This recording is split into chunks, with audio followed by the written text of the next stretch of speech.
Chapitre 24. Le déclin arabe. Dans la première moitié du IXe siècle, Bagdad profitait de son apogée comme la ville la plus grande et la plus riche du monde. En 861, cependant, le calife au pouvoir, Jafar al-Mutawakkil, fut assassiné par ses mercenaires turcs, qui instaurèrent une dictature militaire qui dura pendant près de 30 années. Pendant cette période, l'empire s'écroula, ses différents territoires et provinces étant virtuellement indépendants et poursuivant leurs propres intérêts.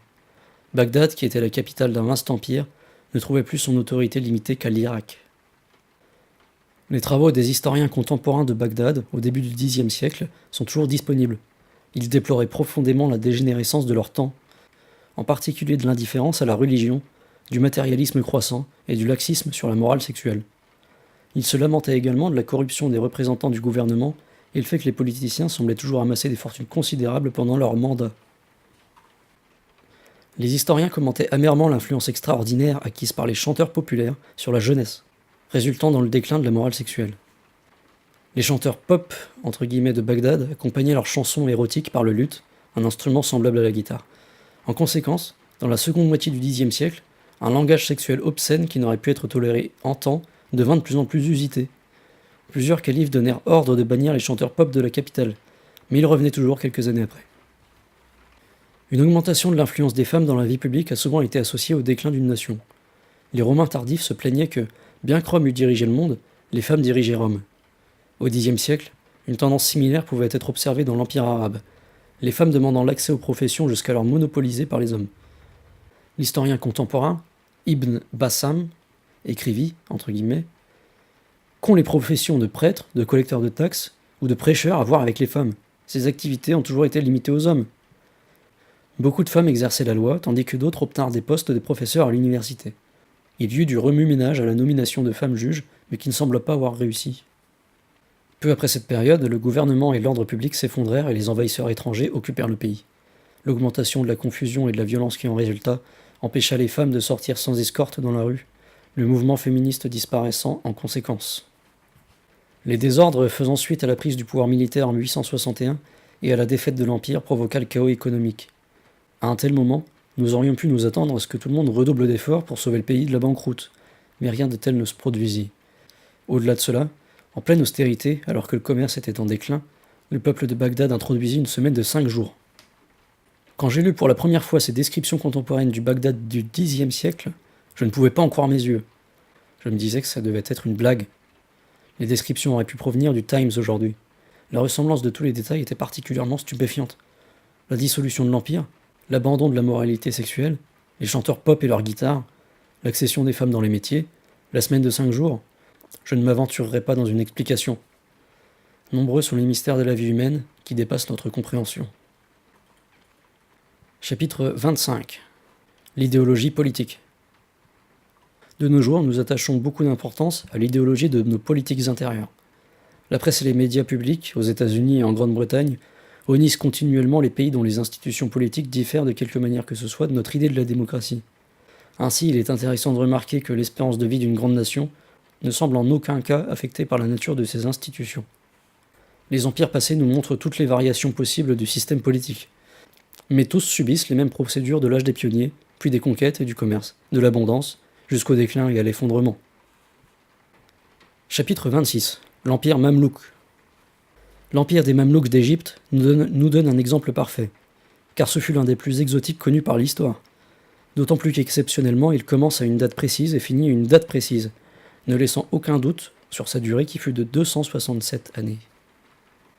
Dans la première partie du XIIIe siècle, l'Égypte et la Syrie étaient gouvernées par les sultans ayyoubides, descendants de la famille de Saladin. Leur armée consistait de Mamelouks, des esclaves importés des steppes dès l'enfance pour être entraînés comme des soldats professionnels. Le 1er mai 1250, les Mamelouks se mutinèrent, tuèrent Touran Shah, le sultan ayyubide, et devinrent les maîtres de son empire. Les premières 50 années de l'empire mamelouk furent marquées par des combats désespérés avec les, jusque-là, invincibles Mongols, descendants de Gengis Khan, qui envahirent la Syrie. En imposant la défaite aux Mongols et en les boutant hors de la Syrie, les Mamelouks sauvèrent la Méditerranée du destin terrible qui frappa la Perse. En 1291, les Mamelouks s'emparèrent d'Acre et mirent fin aux croisades. De 1309 à 1341, l'empire mamelouk était partout victorieux et possédait la meilleure armée du monde. Pendant les 100 années qui suivirent, la fortune de l'empire mamelouk était formidable, menant progressivement au luxe, au relâchement de la discipline et au déclin avec des rivalités politiques internes amères et croissantes. Finalement, l'empire s'effondre en 1517, après la défaite militaire contre les Ottomans. Le gouvernement mamelouk nous apparaît tout à fait illogique et fantastique. La classe dirigeante était entièrement composée de jeunes garçons, nés là où se trouve actuellement le sud de la Russie. Chacun d'entre eux fut enrôlé comme soldat en seconde classe. Même les sultans eurent commencé leur vie comme troufions pour gravir les rangs. Pourtant, ce système politique extraordinaire donna un empire qui passa par toutes les étapes classiques de la conquête, du commerce, de l'abondance et du déclin, et eut également la durée de vie classique. Chapitre 27. La race supérieure. Les peuples des grandes nations du passé semblaient penser que leur suprématie durerait éternellement. Rome apparut à ses citoyens être destinée à être la maîtresse du monde pour toujours. Les califes abbassides de Bagdad déclarèrent que Dieu les avait choisis pour régner sur l'humanité jusqu'au jour du jugement dernier. Il y a 70 ans, beaucoup de gens en Grande-Bretagne croyaient que l'Empire perdurerait pour toujours. Bien qu'Hitler échoua dans ses plans, il déclara que l'Allemagne régnerait pendant 1000 ans. Que de tels sentiments puissent être exprimés publiquement sans susciter la dérision nous montre que, à toute époque, l'émergence et la chute régulière des grandes nations fut passée inaperçue. Cette croyance que la nation régnerait sur le monde pour toujours a naturellement encouragé les citoyens de celle-ci, à toute époque, à croire que leur suprématie était due à des attributs héréditaires. Ils pensaient porter dans leur sang des qualités faisant d'eux une race de surhommes, une illusion qui les disposait à employer de la main-d'œuvre étrangère bon marché, ou des esclaves, entre parenthèses, pour s'occuper des tâches subalternes, et à engager des mercenaires pour faire leur guerre ou naviguer leurs navires. Ces gens plus pauvres ne se faisaient pas prier pour migrer vers les riches cités de l'Empire, et ainsi, comme nous l'avons vu, altérer le caractère homogène et solide de la race conquérante. Cette dernière supposait inconsciemment qu'elle sera jamais l'élite de l'humanité, se laissait aller, et passait de plus en plus son temps dans les loisirs, le divertissement et le sport. Ces dernières années, l'idée que le progrès sera automatique et sans effort, que tout le monde continuera de s'enrichir, et que la qualité de vie ne fera qu'augmenter, s'est largement répandue en Occident. Nous n'avons pas tiré la conclusion évidente de l'histoire que le succès se fabrique par le courage, l'endurance et le dur labeur. Une conclusion toutefois indéniable lorsque nous nous rapportons à l'ascension météorique de nos ancêtres. Cette assurance de supériorité semble aller de pair avec le luxe obtenu par la richesse dans la dégradation du caractère de la race dominante. Chapitre 28. L'État-providence. Lorsque l'État-providence fut introduit en Grande-Bretagne, il fut acclamé comme un nouveau sommet franchi dans l'histoire du développement humain. Cependant, l'histoire suggère que l'âge du déclin d'une grande nation est une période présentant fréquemment une tendance à la philanthropie et à la sympathie pour les autres races. Cette phase n'est pas nécessairement en contradiction avec le sentiment décrit précédemment qui dit que la race dominante doit légitimement régner sur le monde. Car les citoyens de cette nation aiment jouer à la dame charité. Tant que leur statut de gouvernant est incontesté, les gens de l'Empire se plaisent à être généreux, bien que quelque peu condescendants. Les droits de citoyenneté sont généreusement offerts à toutes les races, même celles originellement assujetties, et l'égalité de l'humanité est proclamée. L'Empire romain est passé par cette phase, quand l'égalité de la citoyenneté fut distribuée sans retenue à tout le monde, les provinciaux devenant même des sénateurs et des empereurs. L'Empire arabe de Bagdad était tout autant, sinon plus généreux. Pendant l'âge de la conquête, les Arabes de pure lignée avaient constitué la classe dirigeante, mais au IXe siècle, l'Empire était entièrement cosmopolite. L'assistance de l'État envers les jeunes et les pauvres était aussi généreux. Les étudiants à l'université recevaient de leur gouvernement des bourses couvrant leurs frais pendant qu'ils profitaient de leur éducation supérieure. L'État offrait également des traitements médicaux gratuits aux pauvres.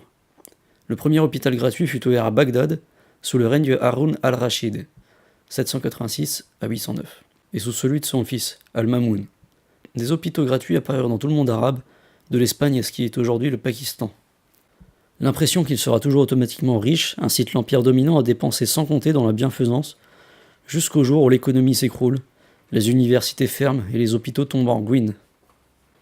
Considérer l'État-providence comme le sommet du progrès humain est peut-être une erreur. Il pourrait n'être qu'une étape de plus dans la biographie d'un empire en décrépitude. Chapitre 29. La religion. Les historiens des périodes de décadence rapportent souvent un déclin de la religion. Mais si nous étendons nos recherches sur une période partant de l'Empire assyrien à notre époque, nous devons interpréter la religion au sens large. Nous la définissons comme, entre guillemets, le sentiment humain qu'il existe quelque puissance invisible, hors des objets matériels, contrôlant la vie humaine et la nature. Nous sommes probablement trop étroits et narquois dans notre interprétation de l'adoration des idoles. Les peuples des anciennes civilisations étaient aussi sensés que nous le sommes, et auraient été à peine aussi idiots au point de vénérer des bâtons et des pierres taillées de leurs mains. L'idole n'était pour eux qu'un symbole qui représentait une réalité spirituelle inconnue qui contrôlait la vie des hommes et exigeait leur obéissance à ses préceptes moraux. Nous ne savons que trop bien que les différences mineures dans la représentation humaine de cet esprit devint la raison apparente des guerres humaines, où chaque camp prétendait se battre pour le vrai Dieu, mais l'étroitesse ridicule des conceptions humaines ne devrait pas nous aveugler au fait que très souvent, chaque camp croyait leur combat être soutenu par la morale. Gengis Khan, un des conquérants les plus brutaux, prétendait que Dieu lui avait donné la tâche d'éradiquer les races décadentes du monde civilisé. Ainsi, l'âge des conquêtes a généralement toujours eu une atmosphère religieuse de sacrifice héroïque pour une cause. Mais cet esprit de dévouement était lentement érodé par l'action de l'argent pendant l'âge du commerce. Les gens s'enrichissent pour eux-mêmes, pas pour le pays. Ainsi, les périodes d'abondance dissolvent l'esprit du service, qui était la cause de l'ascension des races impériales. Le temps venu, l'égoïsme a gagné la communauté, dont la cohérence s'est affaiblie jusqu'à être menacée de désintégration. Puis, comme nous l'avons vu, vient la période du pessimisme, accompagnée par l'esprit de la frivolité et d'assouvissement au sensuel, corollaire du désespoir. Il est inévitable à une telle période que les hommes regardent avec nostalgie les jours de la religion, où l'esprit de sacrifice était encore assez fort pour que les hommes soient prêts à donner et servir au lieu de prendre. Mais alors que le désespoir imprègne la majorité de la nation, certains parviennent à prendre conscience du fait que seule l'aptitude au sacrifice peut permettre à la communauté de survivre. Parmi les plus grands saints de l'histoire ont vécu dans des temps de décadence nationale, portant l'étendard du devoir et du service contre les marées de dépravation et de désespoir. De cette manière, au temps fort du vice et de la frivolité, les graines de la renaissance religieuse sont discrètement semées. Après peut-être plusieurs générations, entre parenthèses ou même des siècles, de souffrance, la nation appauvrie a été purgée de son égoïsme et de son lucre. La religion reprend de l'influence et une nouvelle ère se lève. Entre guillemets, c'est une bonne chose que j'ai été éprouvé, dit le psalmiste, afin que j'apprenne tes lois. Chapitre 30. De nouvelles combinaisons. Nous avons retracé l'ascension d'une race ignorée jusqu'à sa gloire, à travers l'âge des conquêtes, du commerce, de l'abondance, de l'intellectualisme, de la désintégration, de la décadence et du désespoir. Nous avons suggéré que la race dominante, à tout moment de son règne, transmet au monde ses points forts, avant d'être succédée, en temps voulu, par un autre empire. Par ce moyen, nous avons spéculé que de nombreuses races se sont succédées l'une après l'autre en tant que superpuissances et ont à leur tour légué leurs qualités particulières à l'humanité en général.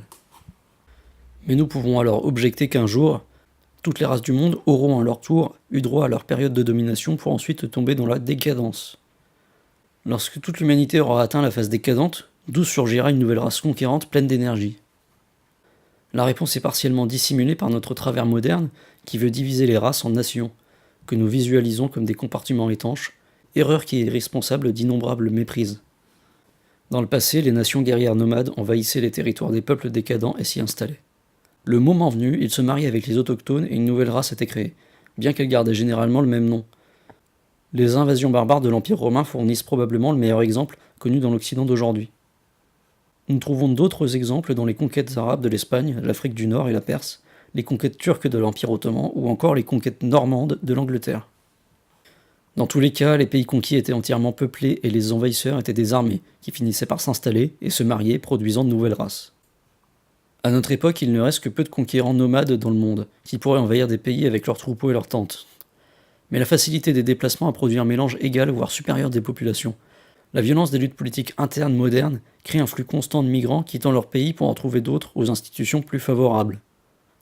Les vicissitudes des échanges commerciaux et des affaires conduisent également au déplacement des individus, dont l'intention première est de rentrer à l'avenir, mais qui finissent par s'enraciner dans leur nouveau pays.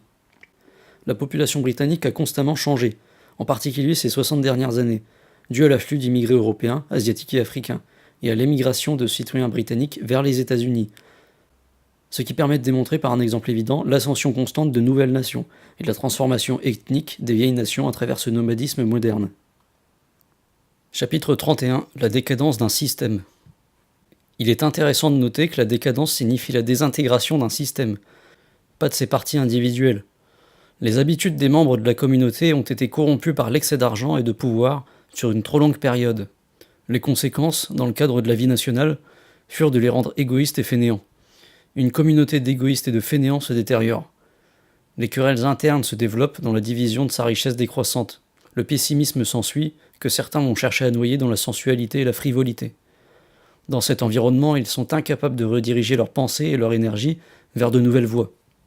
Mais que les individus membres de cette société émigrent vers un tout nouvel environnement, entourés des habitants de leur nouvelle patrie, ils quittent de même leur décadence, leur pessimisme et leur immoralité.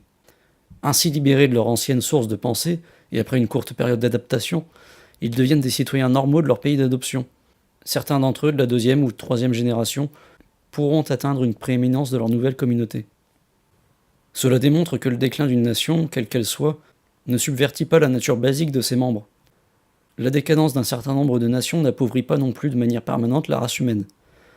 La décadence est autant la dégénérescence mentale que morale, produite par le lent déclin de sa communauté, dont les membres ne peuvent s'échapper tant qu'ils demeurent dans leur environnement habituel.